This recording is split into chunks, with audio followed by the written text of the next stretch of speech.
बहुत खूबसूरत हो तुम, आहा, बहुत खूबसूरत हो तुम।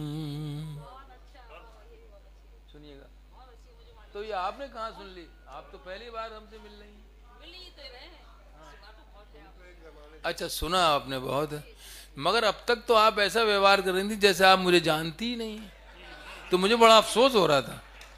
हाँ, यकीन जानिए, मैं इतना अफसोस कर रहा था कि लानत है मेरे ऊपर कि इतनी अच्छी कवित्री, सूरज शकील की भी इतनी पाकीज़ा और ज्ञान की भी देवी भंडार, और हमें नहीं जानती हैं। तो हमारे ऊपर लानत है कि हम इनको अपना तारुफ नहीं करा सके।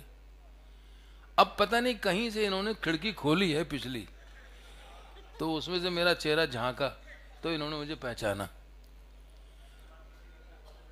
अच्छा ठीक। जादू निगाहें तुम्हारी जो कांटे हो सब अपने दामन में रख लूं, क्या बात है भाई साहब। सजाऊं मैं कलियों से राहें तुम्हारी, नजर से जमाने की खुद को बचाना, किसी और से देखो दिल ना लगाना, कि मेरी अमानत हो तुम, बहुत खूबसूरत हो तुम। भाई साहब का हुक्म है, जो मैंने इसमें एक नया छंद बंद बढ़ाया था, शायद वो यहाँ नहीं पढ़ा है, मैं सुना देता हूँ आपको। जी। कभी जुगनुओं की कतारों में ढूंढा, बस एक जुमला, एक एक बात सिर्फ आपसे हाथ जोड़ के, कि हम दुनिया की मोहब्बत से या दुनिया की जो चीज़ें हमें नज़र आती हैं, चाहे वो कोई गुलाब का फूल हो या कोई खूबसूरत चेहरा हो या कोई अद्भुत मंजर हो, कोई भी दृश्य हो, हम उसको टारगेट करके, लोग कहते हैं, मैं सोचता हूँ कभी कभी कि आपको ये जो हिप्नोटाइज सिखाते हैं ना, इसमें क्या प्रैक्टिस कराई जाती है कि एक वो शमा जल रही है और उसकी लौ को देखते रहिए आप, और लौ को देखते देखते देखते आपका जो कंसंट्रेशन है वो सिर्फ उसको चाहिए। सम्मोह। जब ये हो सकता है तो हम अगर उसको याद करने के लिए किसी भी चीज़ का सहारा ले लें। मैं आपसे कहता हूँ कि मैं किसी शख्स के चेहरे को देख के उसको याद करूं जिसने उसको बनाया है, तो क्या मैं गलत हो जाऊंगा? मैं किसी अद्भुत मंजर को, किसी खूबसूरत फूल को देख के अगर उसको याद करूं, तो क्या मैं गलत? कहने का मतलब यह है कि इश्क मजाजी यानी दुनियावी, इश्क मजाजी से इश्क हकीकी का सफर किया जा सकता है। वाह भाई वाह। सीढ़ी बना के। तो लोग मूर्ति पूजा करते हैं, अगर वाकई मूर्ति पूजा कर रहे हैं और उसको नज़र में रख के उस मूर्ति पे ध्यान केंद्रित करके याद किसी और को कर रहे हैं, तो क्या ये गलत हो सकता है? मैं समझता हूँ कि नहीं। हाँ, उसकी ज़ात में शरीक करना गलत है। जो विधाता, सनातन धर्म क्या कहता है? यही कहता है कि सिर्फ जो बनाने वाला है, क्रिएटर है, वो एक है। उसकी ज़ात में हम किसी क्रिएटर को शामिल करें, वो गलत है। जिसने भी जो बनाया है, एक ही ज़ात ने बनाया है, ये पूरी सृष्टि बनाई है। और अब तो जैसे जैसे इस कायनात के, सृष्टि के, इस यूनिवर्स के राज खुल रहे हैं, हैरत होती है कि क्या है, हम कहाँ हैं।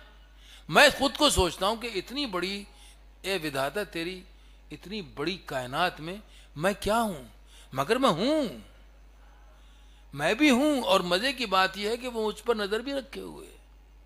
मेरी तमाम तर जरूरतों को पूरा करने का भी उसने ठेका लिया हुआ है। वो मेरा जीने और मरने का सब ये पल जानता है। ये कौन सा वीडियो चल रहा है जो कौन चला रहा है इसको, मेरी जिंदगी का। और इसी तरह से जितने लोग अब तक आए हैं उन सब का, और जो आने वाले हैं उन सब का वीडियो बन जाएगा। आप मना नहीं कर सकते कि ये काम मैंने नहीं किया है। आपका हाथ, आपकी ज़बान, आपका पाँव आपके हक में या आपके खिलाफ गवाही देने को तैयार खड़े हैं। जैसे आप कहें कि मैंने साहब ये नहीं किया, लेकिन आपकी जब वीडियो दिखाई जाएगी उतने लम्हों की, तो आप सब जाहिर हो जाएगा कि आपने किया या नहीं किया। ये जो है ये वो कर रहा है बैठ के वहाँ से, उसके पास इसकी सबसे फर्स्ट कॉपी मौजूद है, बेहतरीन। इंसानी जहन में जो चीज़ भी आती है, याद रखें उसका पहला नमूना, पहला जो है उसके पास मौजूद होता है। क्योंकि हम यहाँ पर ज़मीन पर उसके नायब बन के, उसके खलीफा बन के उतारे गए, इसीलिए सबसे सर्वोपरि हैं। जितने जानदार, जितने जानवर, जितने परिंदे, सबसे हमें ऊपर रखा गया है। इसलिए रखा गया है कि हम सबका ख्याल रखने की कोशिश करें। ये जिम्मेदारी है हमारी। हमें अगर उसने उत्तम बनाया है तो उत्तमता की जो शर्तें हैं, जैसे कि वो उत्तम है उसकी शर्तें हैं, उसी तरह से उत्तम अगर उसने हमें बनाया तो हमारी भी जिम्मेदारियां और दायित्व हैं। मैंने अजीब सी बात कही, अभी ये लॉकडाउन लगा और सब कुछ हुआ, पूरी त्राही त्राही मच गई। मैंने एक बात ये सोची कि जो हमारा ख्याल रखने के लिए सारी दुनिया बनाई, सारी कायनात बनाई, वो हमें बर्बाद कैसे कर सकता है? कुछ ना कुछ इसमें भलाई तो होगी, कोई पहलू होगा।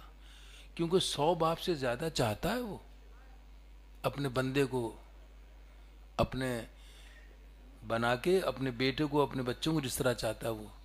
तो मुझे अजीब सा लगा ये। तो मैंने साहब वो गज़ल उस ज़माने में कह रहा था, तो उसमें एक शेर मैंने कहा, पहलू निकाला, जो सब कुछ माइनस में जा रहा था, सब कुछ नेगेटिव जा रहा था, उसमें से एक पॉजिटिव पहलू निकला मुझे। कर रही है तू दुनिया है, यहाँ से शुरू होती है वो गज़ल, तू दुनिया है तमाशा कर रही है, तू दुनिया है तमाशा कर रही है, उधर जाना इधर क्या कर रही है। भाई वाह वाह वाह। तू दुनिया है तमाशा कर रही है, उधर जाना इधर क्या कर रही है। ये लड़की नाम है जिसका मोहब्बत, ये लड़की नाम है जिसका मोहब्बत, ये अब दुनिया से पर्दा कर रही है। आए! ये लड़की नाम है जिसका मोहब्बत, ये अब दुनिया से पर्दा कर रही। देखिए गजल बना के भी बात कही जा सकती है। ये लड़की नाम है जिसका मोहब्बत, ये अब दुनिया से पर्दा कर रही है। जो मंजर हमने जख्मी कर दिए थे, ये कुदरत उनको अच्छा कर रही है। वाह वाह वाह वाह वाह भाई वाह भाई साहब, वाह वाह वाह वाह। जो मंजर हमने जख्मी कर दिए थे, वाह, ये कुदरत उनको अच्छा। सारी नदियों का पानी स्वच्छ हो गया, सारी ज़मीनों पे, पहाड़ों पे सब हरियाली हरियाली हो गई। क्यों सोचा हमने कि ये अच्छा किसके काम में आएगा सब कुछ? ये जो ग्लेशियर जम गए दोबारा से, जो पिघल चुके थे, वो किसके काम आने वाले हैं? हमारे आपके काम आने वाले। मेरा एक शेर मशहूर आपकी महफिल में पढ़ के गया था कि मत घबराए प्यासे दरिया, सूरज आने वाला है, बर्फ पहाड़ों से पिघलेगी, जल ही जल हो जाएगा। आपकी महफिल में पढ़ा था। तो मैंने, देखिए बात कहाँ से निकली कहाँ आ गई। तो मैंने उसको सिर्फ मीडिया बनाया कि दुनिया की मोहब्बत से, दुनिया की चीज़ों की मोहब्बत से, उनको गौर से देखने से अगर हम चाहें, आप चाहें, तो उस तक पहुँच सकते हैं। सिर्फ इतनी सी बात कहना थी। कभी जुगनुओं की कतारों में ढूंढा, चमकते हुए चांद तारों में ढूंढा। कभी जुगनुओं की कतारों में ढूंढा, चमकते हुए चांद तारों में ढूंढा। खजाओं में देखा, बहारों में देखा, चमकते हुए आब मचलते हुए आबशारों में ढूंढा। हकीकत में देखा, फसाने में देखा, हकीकत में देखा, फसाने में देखा, न तुम सा हसी इस जमाने भाई वाह में वाह वाह देखा, वाह वाह वाह वाह वाह वाह। न तुम सा हसी इस जमाने में देखा, न दुनिया की रंगीन महफिल में पाया, न दुनिया की रंग, आखिरी जो लाइन आ रही कनेक्टिंग लाइन, तो इस पे गौर कीजिएगा। न दुनिया की रंगीन महफिल में पाया, न दुनिया की रंगीन महफिल में पाया, जो पाया तुम्हें अपने ही दिल में पाया, जो पाया तुम्हें अपने ही दिल में पाया, एक ऐसी हकीकत हो तुम, बहुत खूबसूरत हो तुम, बहुत खूबसूरत हो तुम, बहुत खूबसूरत हो तुम। कभी मैं जो कह दूं मोहब्बत है तुमसे, तो मुझको खुदारा गलत मत समझना, कि मेरी जरूरत हो तुम, बहुत खूबसूरत हो तुम, बहुत खूबसूरत हो। बहुत शुक्रिया आपका और बहुत धन्यवाद आप सबका। आपने मुझे इस लायक समझा आज के कवि सम्मेलन में मुशायरे की ये सदारत की, ये रिश्ता की जिम्मेदारी डाली। मैं इसके लिए आपका दिल से शुक्रगुजार।